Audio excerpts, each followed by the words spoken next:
Ra. Approximately centered. Okay.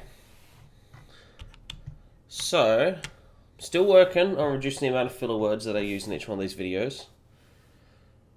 Long story short, in Australia, you don't really read Shakespeare books in school. If you're not made to do it as a kid, it's more interesting to you as an adult. I'm a nerd. I read. I got a bookcase in here, a bookcase out there. And I read Macbeth. And I read it in this No Fear Shakespeare stuff. Yeah, version. And what it's got is English translation down one side in modern English. I suppose it's already in English. It's not really translation. It's a modern English translation. And it's line by line, even cue by cue, because these are written as a play. So it's kind of like reading a script for a play. On the other side, you've got the original. When I read Macbeth, I read it by going, this page, what the hell do they mean? This page. This page, what the hell do they mean? This page.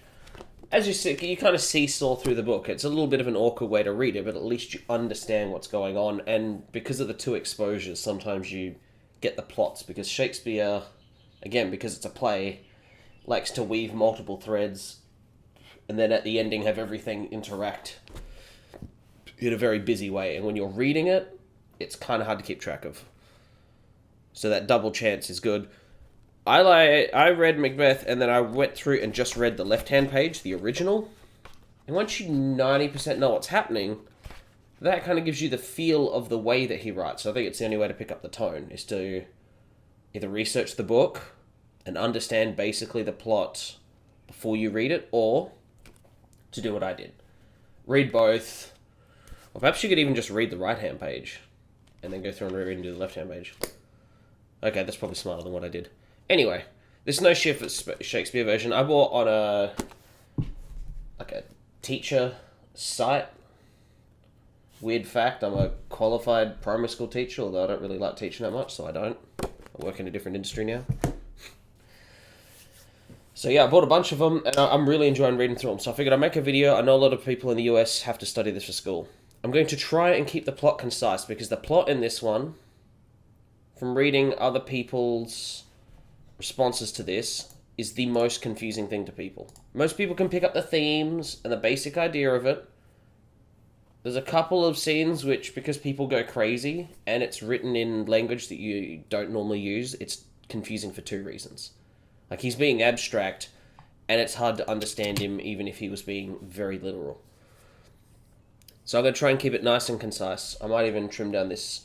Yeah, I'm going to trim down this intro. I'm going to try and keep this nice and concise. Then I'll talk about some of the themes and stuff. So if you're writing an essay, or you're just trying to understand the book, and you're thinking about it, which is what I'm doing, it can help you.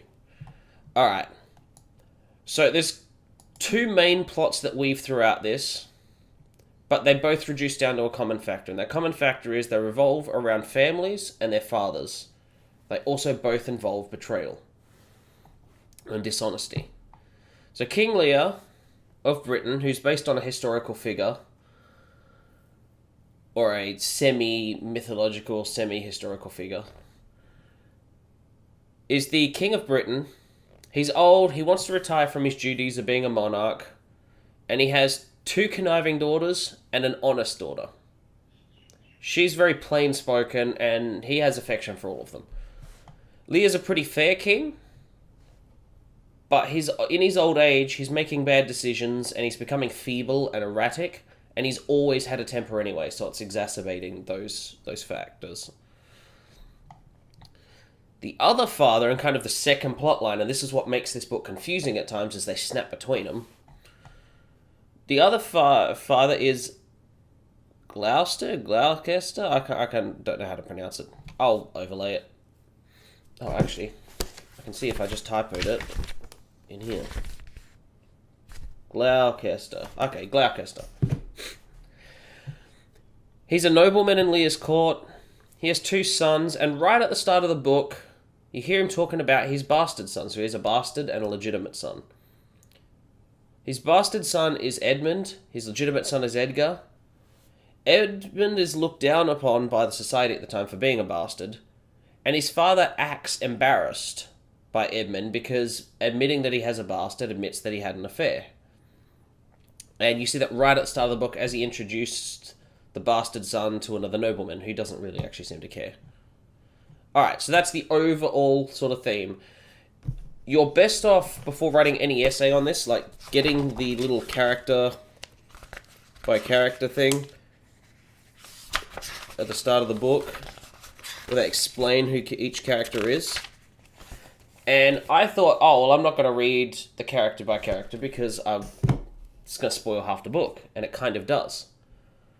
The thing is, because this is written off multiple source materials, most people at the time that Shakespeare wrote it had a basic idea of how the story goes. He's actually retelling a story. It'd be like if I wrote a play for Robin Hood. Kind of historical, kind of mythical. Most people would know how it goes. So introducing Friar Tuck is not going to be as necessary. So some of the exposition isn't there. Anyway. So King Lear decides to cut up his realm, divide it amongst his daughters, because he wants out. He's getting too old. And he declares that he kind of implies that he's going to give different shares based on who loves him the most. Which seems at odds with how he says he's going to divide it equally. I was a little confused by that. 2 daughters who actually don't have much genuine love for him, Goneril and Regan. If I'm mispronouncing them, I'm Australian, we don't pronounce anything correctly. They flatter him and the father approves. And they talk about how they love only him, and then the second daughter ones up and says when he's not around, she doesn't love anything else, and it's obviously a load of nice-sounding crap. It's kind of like a politician's speech. Cordelia, the honest daughter, has honest but very unimpressive words. They're not designed to flatter at all, and she will not play his game. He wants to be flattered, he wants to be babied, and she won't. She says she loves him as much as any daughter should love her father, but she won't play this flattery game. One day she's going to have a husband, and she doesn't even understand how the others can say they love no one else when they both have husbands. What, don't they love their husbands? She will have to share her affections between her father and other people. So, 100% honest. King is furious. He wants to be reassured, and he almost wants like a mother in one of his daughters, because as he gets old, he's becoming more infant-like and feeble. And you definitely see like a 2-year-old tantrum flair come through this. Probably some Freudian stuff in there. Yeah, actually, that would quite literally be Freudian type stuff. Anyway, Kent tells the king... So Kent is another one of his dudes in the court. Tells the king he's being stupid, which makes the king very angry. And Kent goes on to state that his real loyalty is to tell an unreasonable king, or a usually reasonable king, when he's not being reasonable, when he's being an idiot. This makes the king so angry, because he warns him multiple times, stop, that Kent is banished from England. And Kent doesn't appear to have much remorse about that. He's going, well, if I'm being honest and you send me away, you've sent honesty away, so have fun with that, buddy. King Lear says that he's not going to provide a dowry for Cordelia because of the things she said, and he's furious. And a dowry is like, the father pays the husband some money to take over the financial costs of the daughter that you're giving them because the woman can't work. So, yeah. And he's not providing this. So one suitor ditches the other, who is the prince or the king of France. I'm unsure exactly as to which, because they refer to him as France. Values her honesty and actually goes, okay, I was like the number 2 suitor. Please make me the number 1 suitor. I'll take her no dowry. Like, her honesty is a dowry.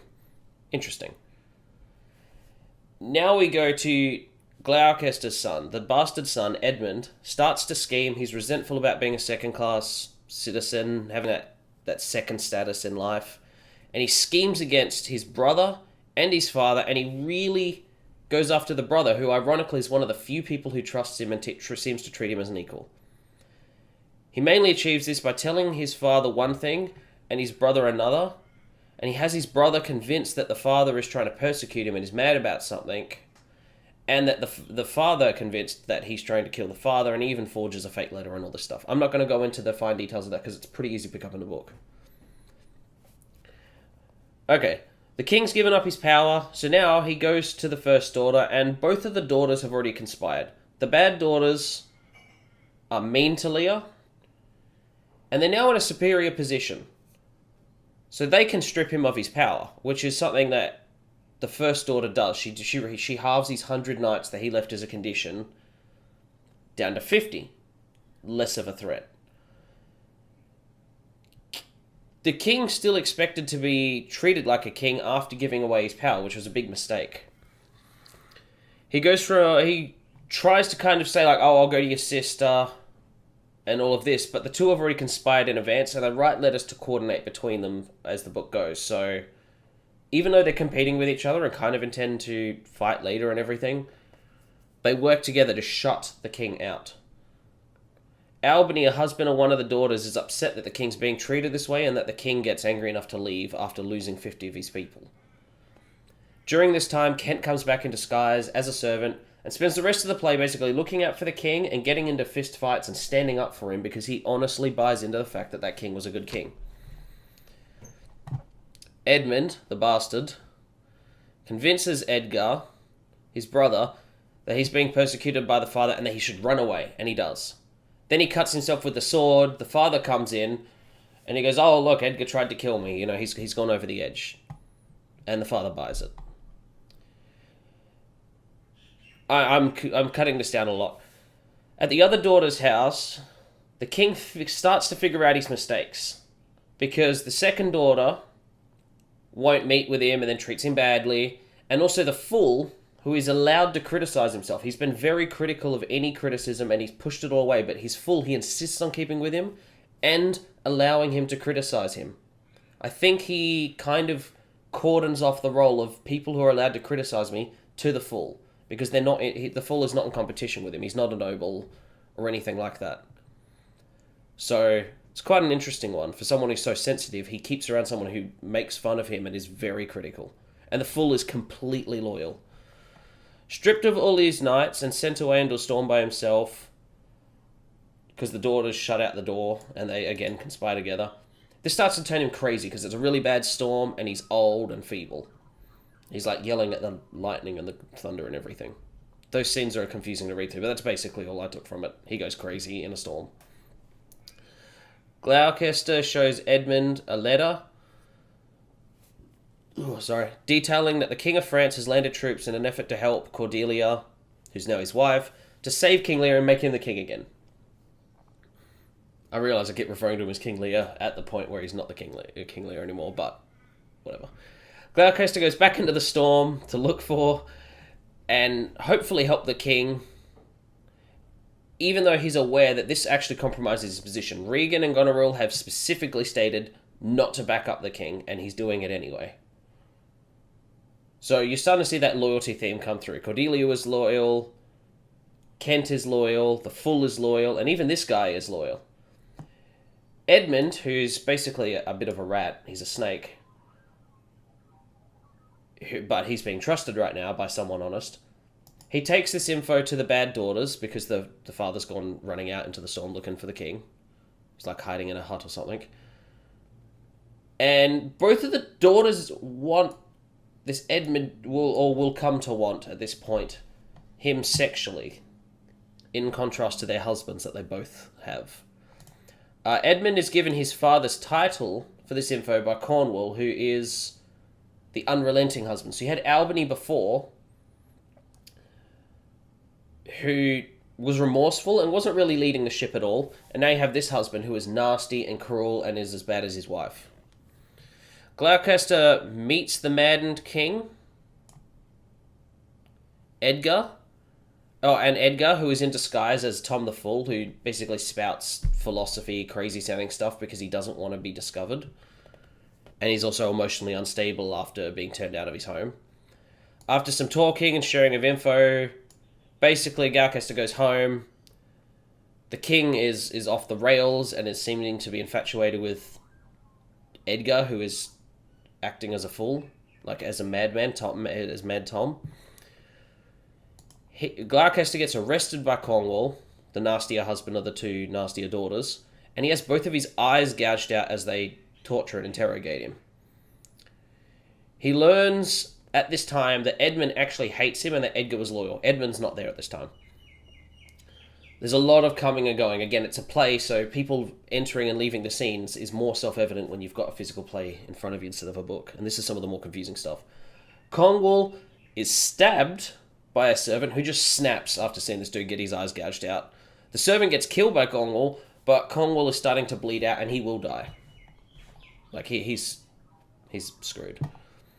Mad Tom, brackets Edgar, I've made written notes, and his father Gloucester meet up, and after tricking him out of suicide because he's blind, having him jump off something, it's not a cliff, and convincing himself that he saw a devil next to him talking to him all this, they meet up with the Mad King, and they also make up in some capacity over these scenes.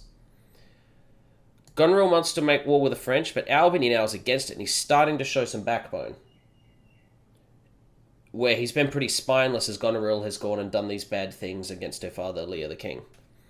Goneril sends, love mail to Edmund because she's disappointed in her husband, and she views this as him being unmasculine, despite the fact he's actually standing up to her the most. Goneril's messenger, taking the message, tries to kill Gloucester, but Edgar actually kills him and reads the love letter.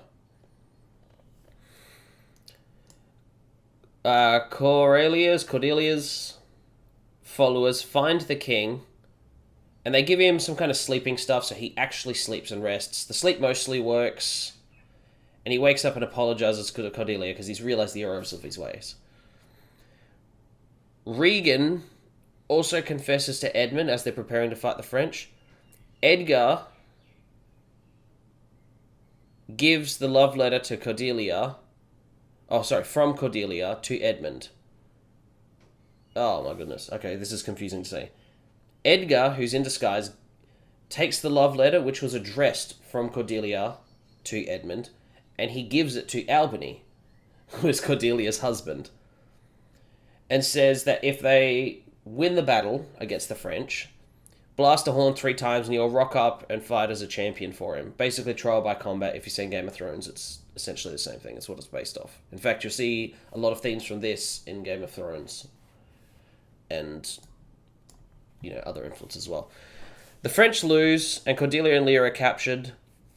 Edmund gives us, a sneaky order to have them killed in jail. The sisters fight over Edmund, and Regan is sick from Goneril's poisoned. And you don't really see that happen. She's just poisoned at some point. This also triggers Edmund and Albany to have this confrontation. He sounds off the horn. Edgar, the legitimate son, rocks up and fights as Albany's champion, but he's in disguise. He's in a helmet and everything. He kills his illegitimate brother, who, upon dying, is alright, I'm not getting the power. I was doing it all for the power. I'll do something nice. Go save King Lear and Cordelia. I ordered them to be killed. Goneril commits suicide as Albany knows that she was trying to be adulterer. Regan was stabbed already by Goneril, and Kent rocks up during this scene. Again, this is the chaotic entering and exiting, which is a bit confusing in a book. Lear comes in carrying Cordelia, and Kent's trying to tell him, yo, it's actually me, I'm your loyal minister, I was here all along. But he's starting to lose his mind, and he's starting to die because he lost his daughter. He lost his fool was hung. And it's too much for him. Also, he had physical exertion because he killed the guy who killed Cordelia. He didn't get killed in jail. And so he dies. Gloucester also dies upon finding out which son was good, which son was bad, kind of making peace and passing on from the stress. I forgot to insert that exactly when it was, but I just realised I missed it. This leaves Edgar and Albany to rule Britain.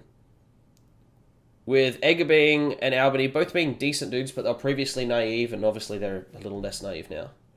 Alright, if you just needed the summary to kind of orient you as you're reading this book because you're trying to figure out what the hell is happening, maybe you don't have a version with a translation, that should be enough to get you through.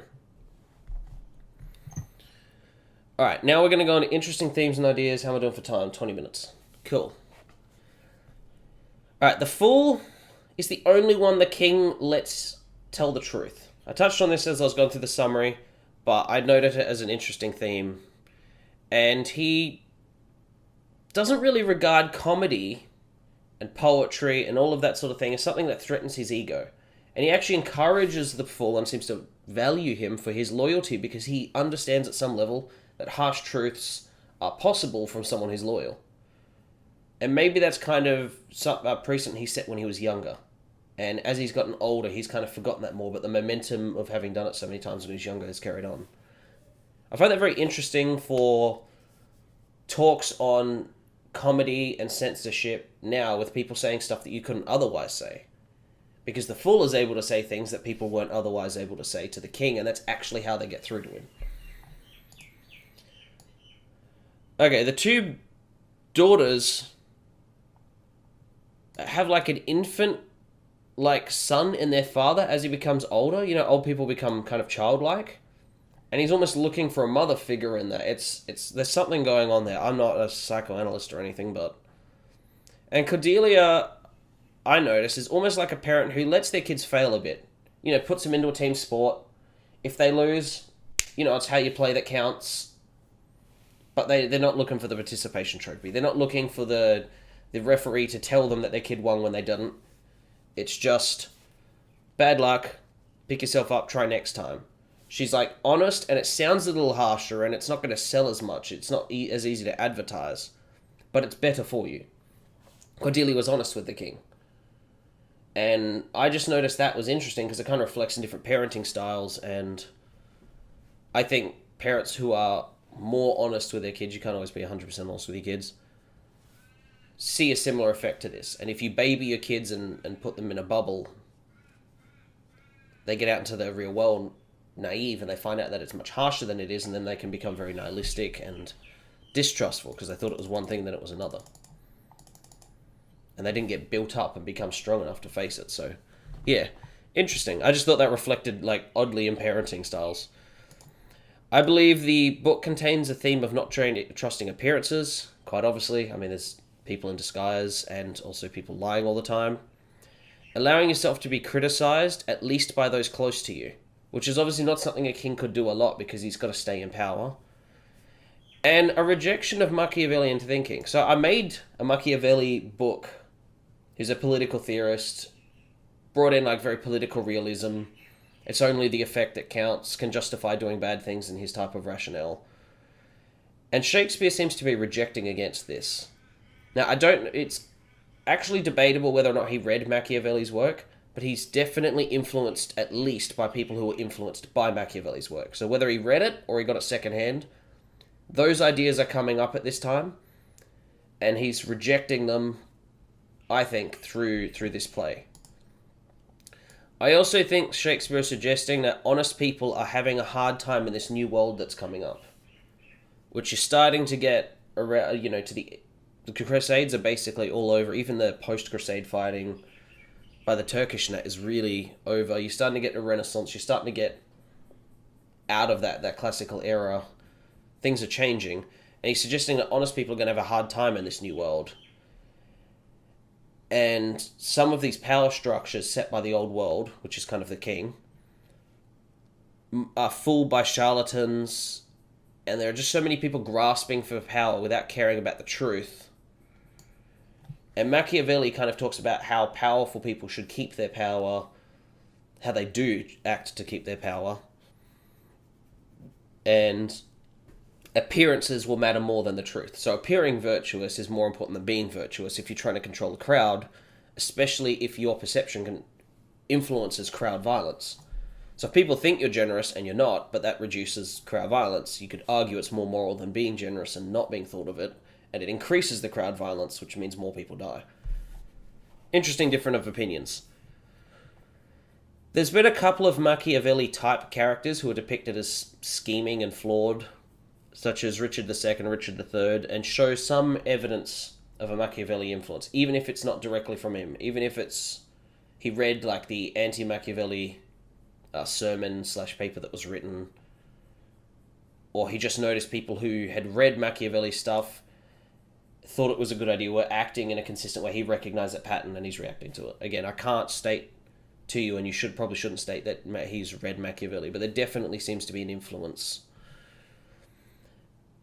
I believe that he deliberately kills Cordelia, who, in a lot of the source materials, she doesn't die. King Lear comes back and he rules. And it says a happy ever after ending. Because Cordelia is this very honest and pure person, and she doesn't try to protect her image. She tries to just say what is true. She's idealistic, and she believes that moral actions are enough without image control. Like, even Kent tries to control his image because he goes into a disguise to do good. He doesn't just completely, I'm just going to say what's true and what happens will happen.